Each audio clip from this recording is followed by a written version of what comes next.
ଅଠର April 2029 1000 foot ଠାରୁ ବଡ଼ ଏକ ଉଲ୍କାପିଣ୍ଡ ପୃଥିବୀର ବହୁତ ପାଖ ଦେଇ ଗତି କରିବ। ଯଦି ଏହି ଉଲ୍କାପିଣ୍ଡ ପୃଥିବୀ ସାଙ୍ଗରେ ଧକ୍କା ଦେବ ତାହେଲେ ପୃଥିବୀର ଭୟଙ୍କର ବିନାଶଲୀଳା ଦେଖିବ। ହିରୋସୀମା ଠାରୁ 1000 ଗୁଣ ଅଧିକ ଶକ୍ତି ଉତ୍ପନ୍ନ ହେବ, 100 ମିଟର ଉଚ୍ଚ ସୁନାମି ଆସିବ ଏବଂ ସହର ଗାଁ ସବୁକିଛି ନଷ୍ଟ ହୋଇଯିବ। ଖାଲି ଏତିକି ନୁହେଁ, 12 ଜୁଲାଇ 2038ରେ ଆଉ ଏକ ଉଲ୍କାପିଣ୍ଡ ମଧ୍ୟ ପୃଥିବୀକୁ ଧକ୍କା ଦେଇପାରେ। ଆମେରିକାର ଗବେଷଣା ସଂସ୍ଥା ନାସାର ବୈଜ୍ଞାନିକମାନେ ଏହା ପୃଥିବୀକୁ ଧକ୍କା ଦେବାର 72% ସମ୍ଭାବନା ଜତାଇଛନ୍ତି। ଏଥିପାଇଁ ସେମାନେ ଆତ୍ମରକ୍ଷା ଉପାୟ ମଧ୍ୟ ବାହାର କରିବାରେ ଲାଗିଛନ୍ତି। ଆମେରିକା ଏହି ପୋଷ୍ଟକୁ ଦେଖନ୍ତୁ। କିଛି ସପ୍ତାହ ପୂର୍ବରୁ ଆମେରିକା ପରେ ଭାରତର ଅନ୍ତରୀକ୍ଷ ସଂସ୍ଥା ଇସ୍ରୋ ମଧ୍ୟ ଆଶଙ୍କା ବ୍ୟକ୍ତ କରିଛି ଯେ ମନୁଷ୍ୟ ସଭ୍ୟତା ମଧ୍ୟ ନଷ୍ଟ ହୋଇଯାଇପାରେ, କାରଣ ଏହି ଉଲ୍କାପିଣ୍ଡ ପୃଥିବୀ ସହିତ ଧକ୍କା ଦେବାର ସମ୍ଭାବନା ରହିଛି। ଇସ୍ରୋ ଚିଫ୍ ଅନୁଯାୟୀ ମଙ୍ଗଳ ଗ୍ରହକୁ ପଳାୟନ କରିବାର ବିଷୟରେ ସମସ୍ତେ ବିଚାର କରିବା ଆବଶ୍ୟକ। ପ୍ରକୃତରେ ଏହି ଖବର କେତେ ସତ୍ୟତା ରହିଛି ଆସନ୍ତୁ ଜାଣିବା। କେଉଁ କେଉଁ ଉଲ୍କାପିଣ୍ଡ ଗୁଡ଼ିକ ପୃଥିବୀ ପାଇଁ ବିପଜ୍ଜନକ ଏବଂ ନାସା ଏବଂ ଇସ୍ରୋ ଭଳି ସଂସ୍ଥାମାନଙ୍କର କ'ଣ ଯୋଜନା ରହିଛି ଭବିଷ୍ୟତ ପାଇଁ। ଉଲ୍କାପିଣ୍ଡ ଗୁଡ଼ିକ ପଥର ଭଳି ଦେଖିବାକୁ, ଯାହାକି ଅନ୍ତରୀକ୍ଷରେ ଘୁରି ବୁଲୁଥାନ୍ତି। ଏଗୁଡ଼ିକ ଆକାରରେ 10ରୁ 20 ମିଟର ଠାରୁ ଆରମ୍ଭ କରି 10 କିଲୋମିଟର ପର୍ଯ୍ୟନ୍ତ ହୋଇଥାନ୍ତି। ସବୁଠୁ ଛୋଟ ଉଲ୍କାପିଣ୍ଡର ଆକାର କେବଳ 2 ମିଟର ଏବଂ ସବୁଠୁ ବଡ଼ ଉଲ୍କାପିଣ୍ଡ ସେରେସ୍ ନାମକ ପିଣ୍ଡ, ଯାହାର ବ୍ୟାସାର୍ଦ୍ଧ 940 ମିଟର।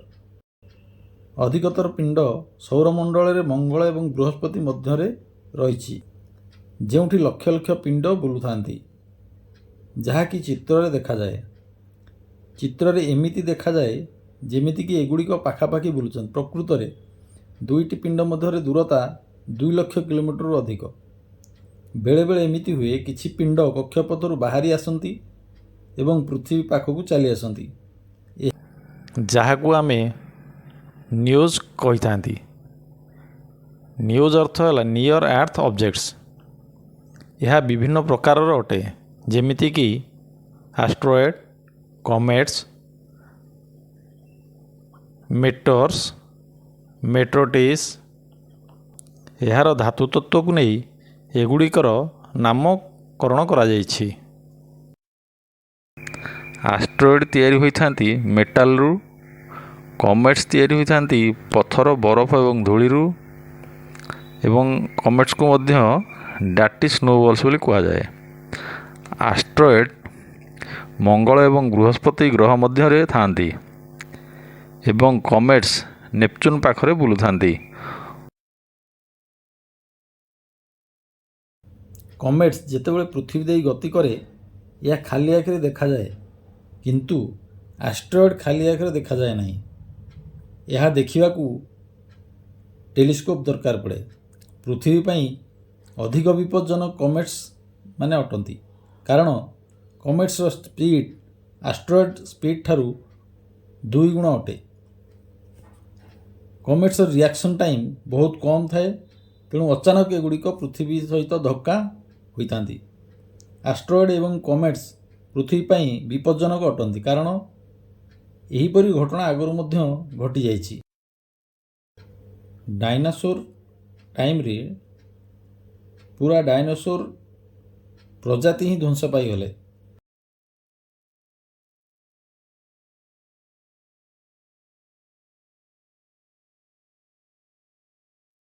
ଟାଇମ୍ସ ଅଫ୍ ଇଣ୍ଡିଆରେ ପ୍ରକାଶ ପାଇଥିବା 72% ସମ୍ଭାବନା ଏକ କାଳ୍ପନିକ ଘଟଣା ଅଟେ, ଯାହାକି ନାସା ପ୍ରକାଶ ପାଇଥିବା ଖବରଟି ପ୍ରକୃତରେ 100ଟି ଗବେଷକ ସଂସ୍ଥାଙ୍କୁ ନେଇକି ହୋଇଥିବା ମକ୍‌ଡ୍ରିଲ୍‌ର ଏକ ଅଂଶବିଶେଷ।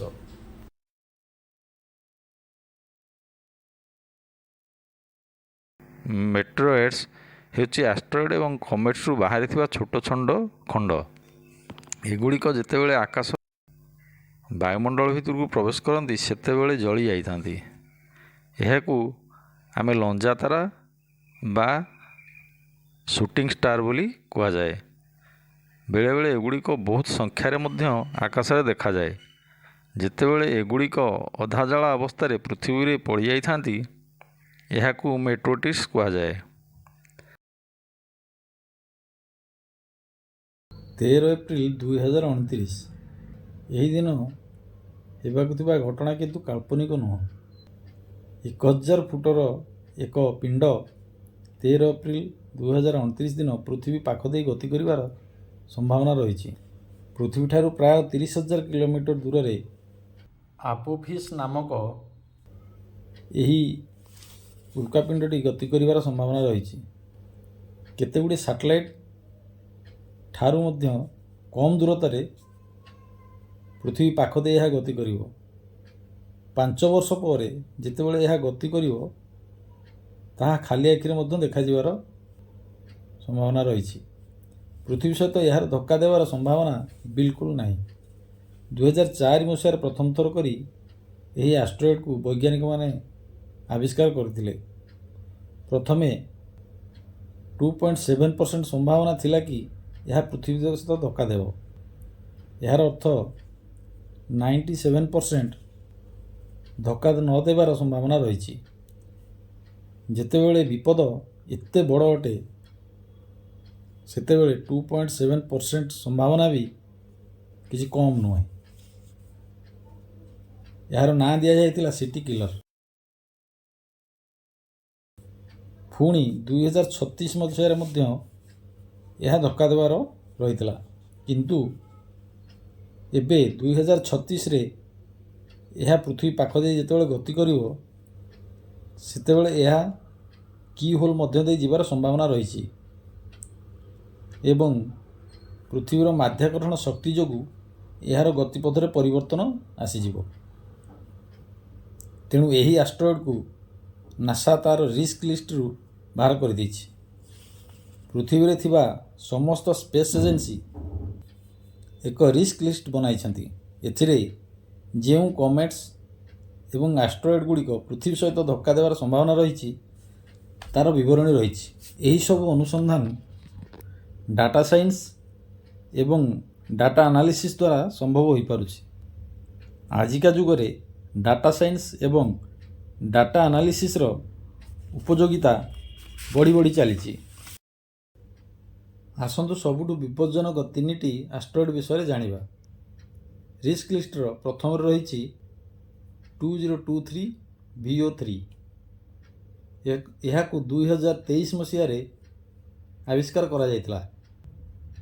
ଏହାର ସାଇଜ୍ 11 ମିଟର। ପୃଥିବୀ ସହିତ ଧକ୍କା ହେବାର ସମୟ ହେଉଛି 8 ନଭେମ୍ବର 2034 ଏବଂ ଧକ୍କା ଦେବାର ସମ୍ଭାବନା 1.387 ଅର୍ଥ 0.25%। ଏହି ସମ୍ଭାବନା ବି ବହୁତ ବଡ଼ ସମ୍ଭାବନା ଅଟେ।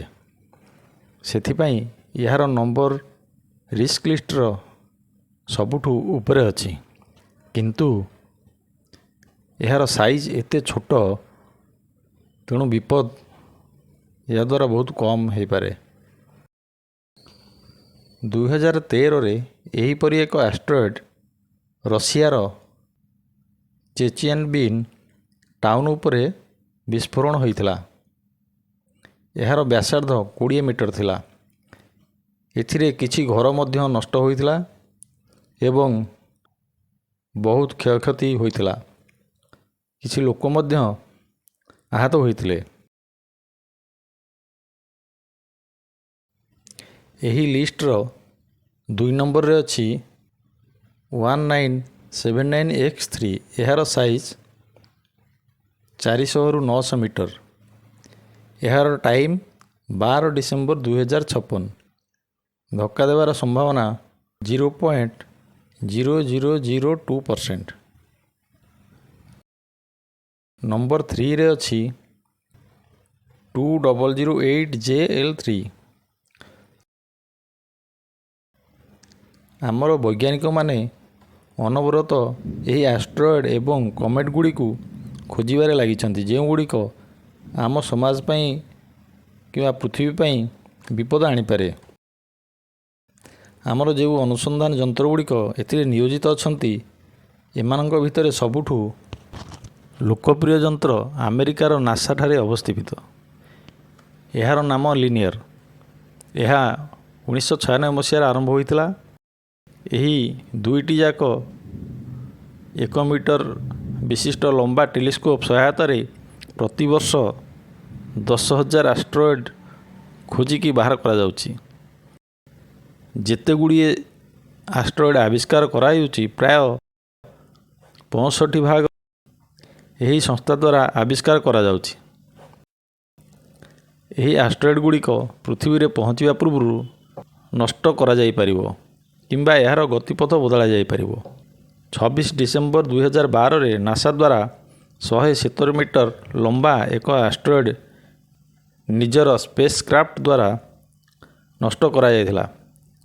ଏହା ପରୀକ୍ଷାମୂଳକ ଭାବେ କରାଯାଇଥିଲା।